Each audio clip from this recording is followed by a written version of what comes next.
ചൈനയിലെ ഒരു ഒറ്റപ്പെട്ട മലമുകളിലേക്ക് എന്നും അർദ്ധരാത്രിയാകുമ്പോൾ സർവീസ് നടത്തുന്ന ആ ഒരു ബസ് പതിവ് പോലെ അതിൻ്റെ യാത്ര അന്നും ആരംഭിക്കുകയാണ്. പക്ഷേ ആ ബസ്സിലെ കണ്ടക്ടറും ഡ്രൈവറും ഒരിക്കലും വിചാരിച്ചു കാണില്ല അത് അവരുടെ അവസാനത്തെ യാത്ര ആയിരിക്കുമെന്ന്. അന്ന് രാത്രി കാണാതായ ആ ബസ് 2 പതിറ്റാണ്ടിനിപ്പുറവും അർദ്ധരാത്രിയാകുമ്പോൾ അതേ റൂട്ടിൽ അതേ സമയത്ത് സർവീസ് നടത്തുന്നതായി ചൈനക്കാർ വിശ്വസിക്കുന്നു. ആ കഥകൾ ചൈനയിലുള്ളവർ അവരുടെ മക്കൾക്കും പേരക്കുട്ടികൾക്കും പറഞ്ഞു കൊടുക്കുന്നു. എന്താണ് ആ കഥ? അന്ന് രാത്രി ആ ബസ്സിൽ സംഭവിച്ചതെന്ത്? വർഷങ്ങൾക്ക് മുമ്പ് കാണാതായ ബസ് ഇന്നും സർവീസ് നടത്തുന്നതായി പറയുന്നതിൽ എന്തെങ്കിലും സത്യമുണ്ടോ? വെൽക്കം ബാക്ക് ടു റിവൻ മലയാളം. 1995 നവംബർ 14 ചൈനയിലെ യുവാൻമിങ് ഹുവാൻ ബസ് സ്റ്റേഷനിൽ നിന്ന് 20 കിലോമീറ്റർ അകലെയുള്ള ഫ്രാഗ്രൻസ് ഹിൽ എന്ന മലമുകളിലേക്ക് പോകാൻ റെഡിയാവുകയാണ് ബസ് നമ്പർ 375. ആ റൂട്ടിലോടുന്ന അവസാന ബസ് ആയതുകൊണ്ട് തന്നെ 20 കിലോമീറ്റർ ഓടാനുള്ള ഇന്ധനം നിറയ്ക്കുകയാണ് ഡ്രൈവറും ലേഡി കണ്ടക്ടറും. കൃത്യം രാത്രി 11 മണിയാകുമ്പോൾ ബസ് 375 സ്റ്റാർട്ട് ചെയ്യുന്നു. അവസാന ബസ് ആയതുകൊണ്ട് തന്നെ ധാരാളം പേർ ആ ബസ്സിൽ കയറുകയാണ്. ബസ് 375 അതിൻ്റെ യാത്ര ആരംഭിക്കുകയുമാണ്. പിന്നീടുള്ള ഓരോ സ്റ്റോപ്പിലും യാത്രക്കാർ ഓരോരുത്തരായി ഇറങ്ങുന്നു. 4 സ്റ്റോപ്പ് കഴിയുന്നതോടെ ബസ്സിൽ ഡ്രൈവറും ലേഡി കണ്ടക്ടർ മാത്രമാകുന്നു. ഇനിയുള്ള 15 കിലോമീറ്റർ വളഞ്ഞു പൊളഞ്ഞു പോകുന്ന ഹിൽ ഏരിയയിലൂടെ വേണം ബസ് 375 സഞ്ചരിക്കാൻ. അർദ്ധരാത്രി ആയതുകൊണ്ട് തന്നെ കോടമഞ്ഞ് നിറഞ്ഞ റോഡിലൂടെ ബസ് മുന്നോട്ട് സഞ്ചരിക്കുകയാണ്. കുറച്ച് സമയങ്ങൾക്ക് ശേഷം ആ ബസ്സിൽ ഒരു പ്രണയ ജോഡിയും ഒരു വയസ്സായ മുത്തശ്ശിയും ഒരു യുവാവും കയറുന്നു. ആ യുവാവ് മുത്തശ്ശി ഇരുന്ന സീറ്റിൻ്റെ 2 സീറ്റ് മുന്നിലും ആ പ്രണയ ജോഡികൾ ഡ്രൈവർ സീറ്റിൻ്റെ പിന്നിലെ സീറ്റിലും ഇരിപ്പ് ഉറപ്പിക്കുന്നു. ഡ്രൈവർ വളരെ സൂക്ഷ്മതയോടെ ആ ഹിൽ ഏരിയയിലൂടെ ബസ് ഓടിക്കുകയാണ്. പക്ഷേ എത്ര എക്സ്പീരിയൻസ് ഉള്ള ഡ്രൈവർ ആണെങ്കിലും ആ ഹിൽ ഏരിയയിലൂടെ ബസ് ഓടിക്കുമ്പോൾ, അതും അർദ്ധരാത്രിയാകുമ്പോൾ, ഭയവും തണുപ്പും ഇരച്ചു കയറാറുണ്ട്. അതിന് കാരണം ആ ഹിൽ ഏരിയയിൽ നടന്ന ആക്സിഡൻറ്റുകളും ദുരൂഹ മരണങ്ങളുമാണ്. അങ്ങനെ ആ ബസ് മുന്നോട്ട് സഞ്ചരിക്കുമ്പോൾ അടുത്ത സ്റ്റോപ്പിൽ 2 പേർ ബസ്സിന് കൈ കാണിക്കുകയാണ്. പക്ഷേ ഡ്രൈവർ ബസ് നിർത്താതെ മുന്നോട്ടെടുക്കുമ്പോൾ ലേഡി കണ്ടക്ടർ ഡ്രൈവറോട് ദേഷ്യപ്പെടുകയാണ്. നിങ്ങൾ എന്താണ് വണ്ടി നിർത്താത്തത്? ഈ റൂട്ടിൽ ഇനി ബസ്സില്ല എന്ന് നിങ്ങൾക്കറിയില്ലേ? ആ 2 പേരെ കയറ്റാത്തത് വളരെ മോശമായി എന്ന് പറയുമ്പോൾ ഡ്രൈവർ പറയുകയാണ്, മാഡം, വർഷങ്ങളായി ഞാൻ വണ്ടി ഓടിച്ച് പരിചയമുള്ള ഒരു വഴിയാണിത്. അതുകൊണ്ട് തന്നെ ഞാൻ പറയുകയാണ്, ഈ വഴി അത്ര സേഫ് അല്ല. ചിലപ്പോൾ ആ 2 പേർ മനുഷ്യരൂപത്തിൽ അലഞ്ഞു നടക്കുന്ന ആത്മാക്കളായിരിക്കുമെന്ന് പറഞ്ഞ് ബസ് മുന്നോട്ടെടുക്കുമ്പോൾ കണ്ടക്ടറുടെയും ആ ബസ്സിലുണ്ടായിരുന്നവരുടെ നിർബന്ധപ്രകാരം ഡ്രൈവർ ബസ് നിർത്തുകയും ആ 2 പേരും ബസ്സിൽ കയറാനായി ബസ്സിലേക്ക് നടന്നെടുക്കുമ്പോഴാണ് ആ ബസ്സിലുണ്ടായിരുന്നവർ ഒരു കാര്യം ശ്രദ്ധിച്ചത്. ബസ് കാത്തുനിന്ന 2 പേർക്കിടയിൽ മൂന്നാമതൊരാൾ തലയും താഴ്ത്തി നിൽക്കുന്നുണ്ടായിരുന്നു. അങ്ങനെ ആ 2 പേരും മൂന്നാമത്തെ ആളെ താങ്ങിപ്പിടിച്ച് ബസ്സിൽ കയറ്റി ആ 3 പേരും ബസ്സിൻ്റെ പിൻസീറ്റിലിരിക്കുകയാണ്. അവരുടെ വേഷവിധാനം തന്നെ വളരെ വിചിത്രമായിരുന്നു. അതായത് 100 വർഷങ്ങൾക്ക് മുമ്പ് ചൈനക്കാർ ധരിച്ചിരുന്ന വസ്ത്രങ്ങളാണ് ആ 3 പേരും ധരിച്ചിരുന്നത്.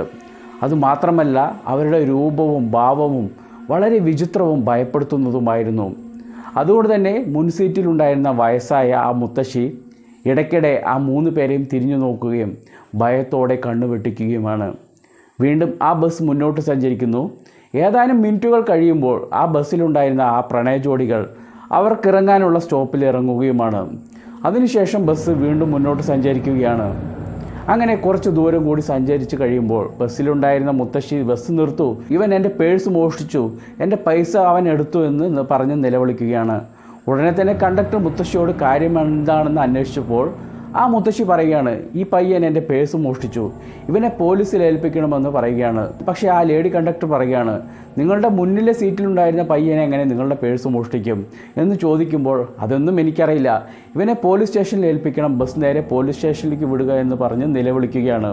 മുത്തശ്ശിയുടെ നിലവിളി ഉച്ചത്തിലായതോടെ ബസ്സിലെ ഡ്രൈവർ അടുത്ത സ്റ്റോപ്പ് എത്തുമ്പോൾ ആ മുത്തശ്ശിയെയും ആ യുവാവിനെയും അതും അർദ്ധരാത്രിയിൽ ബസ്സിൽ നിന്ന് ഇറക്കി വിടുകയും ബസ് 375 കോടമഞ്ഞുകൾക്കിടയിലൂടെ മുന്നോട്ട് സഞ്ചരിക്കുകയുമാണ്.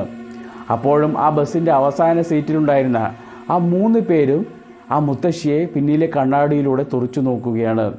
ആ ബസ് ഇരുട്ടിലേക്ക് മറിഞ്ഞതോടെ ആ യുവാവ് മുത്തശ്ശിയോട് ചോദിക്കുകയാണ്, ഞാൻ മുത്തശ്ശിയുടെ പേഴ്സ് എടുത്തിട്ടില്ല എന്ന് മുത്തശ്ശിക്ക് അറിയാം, പിന്നെ എന്തിനാണ് ഈ കൊടുങ്കാട്ടിൽ എന്നെ ഇറക്കിയതെന്ന് ചോദിക്കുമ്പോൾ ആ മുത്തശ്ശി പറയുകയാണ്, സത്യത്തിൽ ഞാൻ നിന്നെ രക്ഷിക്കുകയാണ് ചെയ്തത്. ആ ബസ്സിൽ ആ 3 പേര് കയറിയത് മുതൽ അവരെ ഞാൻ ഇടയ്ക്കിടയ്ക്ക് തിരിഞ്ഞു നോക്കാറുണ്ടായിരുന്നു. പെട്ടെന്നാണ് ഒരു കാറ്റടിച്ചതും ആ കാറ്റിൽ അവർ 3 പേരും ധരിച്ചിരുന്ന തുണികൾ പറക്കുകയും ആ ഭയപ്പെടുത്തുന്ന കാഴ്ച ഞാൻ കാണുന്നതും. ആ 3 പേർക്കും കാലുകൾ ഉണ്ടായിരുന്നില്ല. സാധാരണ പ്രേതങ്ങൾക്കാണ് കാലുകൾ ഇല്ലാത്തതെന്ന് പറയുമ്പോൾ ആ യുവാവ് മുത്തശ്ശി പറയുന്നത് ശരിവയ്ക്കുന്ന വിധം എനിക്കും അവരുടെ വേഷത്തിലും നോട്ടത്തിലും എന്തൊക്കെയോ ദുരൂഹതകൾ തോന്നിയതായി പറയുകയാണ്. പക്ഷേ എന്തുകൊണ്ട് നിങ്ങൾ കണ്ടക്ടറെയും ഡ്രൈവറെയും രക്ഷിക്കാത്തതെന്ന് ചോദിക്കുമ്പോൾ ആ മുത്തശ്ശി പറയുകയാണ്, അതിനാണ് ഞാൻ ബസ് പോലീസ് സ്റ്റേഷനിലേക്ക് വിടാൻ പറഞ്ഞത്. പക്ഷേ അവർ എൻ്റെ വാക്കുകൾ ചെവികൊണ്ടില്ല എന്ന് പറഞ്ഞ് ഇരുവരും തൊട്ടടുത്ത പോലീസ് സ്റ്റേഷനിലെത്തുകയും ആ മുത്തശ്ശി നടന്ന കാര്യങ്ങളെല്ലാം പോലീസിനോട് പറയുകയുമാണ്. മുത്തശ്ശിയുടെ കഥകൾ കേട്ട പോലീസുകാർ പ്രേതങ്ങളൊക്കെ ബസ്സിൽ യാത്ര ചെയ്യുമോ എന്ന് പറഞ്ഞ് മുത്തശ്ശിയെ കളിയാക്കുകയും നേരം പുലരുമ്പോൾ ഇരുവരെയും വീട്ടിലേക്ക് പറഞ്ഞയക്കുകയുമാണ്. പക്ഷേ അവർ പോയി ഏതാനും മിനിറ്റുകൾ കഴിയുമ്പോൾ ഫ്രാഗ്രൻസ് ഹില്ലിൽ കൃത്യസമയത്ത് എത്തേണ്ട ബസ് 375 ഇതുവരെ അവിടെ എത്തിയിട്ടില്ലെന്ന വാർത്ത ചൈന മുഴുവൻ കാട്ടുതീ പോലെ പരക്കുകയാണ്. ചൈനയിലെ മുഴുവൻ പോലീസ് സ്റ്റേഷനിലേക്കും ഈ ഒരു മെസ്സേജ് പാസ്സാകുകയാണ്. ഇതിനിടയിൽ ആ മുത്തശ്ശി പല ന്യൂസ് ചാനലുകൾക്കും ഈ ഒരു സംഭവം വിവരിക്കുകയും പോലീസുകാരുടെ അനാസ്ഥയെ ചൂണ്ടിക്കാട്ടുകയുമാണ്.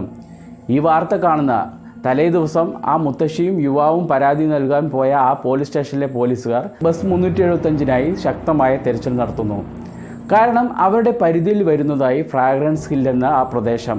ഒടുവിൽ പോലീസുകാരുടെയും നാട്ടുകാരുടെയും ശക്തമായ തിരച്ചിലിനൊടുവിൽ ബസ് കാണാതായി 24 മണിക്കൂർ കഴിഞ്ഞ് ബസ് 375നെ ഫ്രാഗ്രൻസ് ഹില്ലിൽ നിന്ന് ഏകദേശം 100 കിലോമീറ്റർ അകലെയുള്ള ഒരു തടാകത്തിൽ നിന്ന് കണ്ടെത്തുകയാണ്. പോലീസുകാരും ഫയർഫോഴ്സും ആ ബസ്സിനെ പുറത്തെടുത്തപ്പോൾ കണ്ട കാഴ്ച അവിടെയുണ്ടായിരുന്ന പോലീസുകാരെയും ഫയർഫോഴ്സിനെയും മാധ്യമപ്രവർത്തകരെയും സാധാരണ ജനങ്ങളെയും ഒരുപോലെ ഭയപ്പെടുത്തുകയാണ്. അതായത് ആ ബസ്സിൽ യാത്ര ചെയ്ത 5 പേരിൽ ഡ്രൈവറുടെയും ലേഡി കണ്ടക്ടറുടെയും ബോഡികൾക്ക് ഒരു ദിവസം പഴക്കമുള്ളതായും ബാക്കി 3 പേരുടെയും ബോഡികൾക്ക് വളരെ കാലപ്പഴക്കമുള്ളതായും പോലീസുകാർ കണ്ടെത്തുന്നു. അതായത് ആ 3 പേരുടെയും അസ്ഥികൂടങ്ങളാണ് പോലീസുകാർക്ക് അവിടെ നിന്ന് റിക്കവർ ചെയ്യാൻ സാധിച്ചത്. ഒരാൾ മരിച്ച് ഒരു ദിവസം കഴിയുമ്പോൾ അസ്ഥികൂടമാകില്ല എന്ന് ഉറപ്പിച്ച പോലീസുകാർക്ക് തലേ ദിവസം ആ മുത്തശ്ശിയും യുവാവും നൽകിയ മൊഴിയും ബസ് കണ്ടെടുത്ത സ്ഥലവും ബസ്സിലുണ്ടായിരുന്നവരുടെ ശവശരീരങ്ങളുടെ അവസ്ഥ കാണുന്ന പോലീസുകാർക്ക് പല സംശയങ്ങളും ഉയരുകയാണ്. സത്യത്തിൽ ആ 3 പേർ ആരാണ്? എങ്ങനെയാണ് ബസ് 375 ഫൈനൽ ഡെസ്റ്റിനേഷനിൽ നിന്ന് 100 കിലോമീറ്റർ അകലെയുള്ള തടാകത്തിൽ വീണത്? അതിനുള്ള ഇന്ധനം ബസ്സിലുണ്ടായിരുന്നതെന്നറിയാൻ പോലീസുകാർ ഇന്ധന ടാങ്ക് തുറന്നപ്പോൾ ആ ടാങ്കിൽ നിറയെ ചോരയാണ് അവർക്ക് കാണാൻ സാധിച്ചത്. സത്യത്തിൽ ആ ബസ്സിൽ കയറിയ 3 പേരും പ്രേതങ്ങളായിരുന്നു. അന്ന് രാത്രി ആ ബസ്സിൽ എന്തായിരിക്കും സംഭവിച്ചിട്ടുണ്ടാവുക? ഇങ്ങനെ നിരവധി ഉത്തരം കിട്ടാത്ത ചോദ്യങ്ങളുമായി ബസ് 375ൻ്റെ നിഗൂഢതകൾ ഇന്നും തുടരുകയാണ്.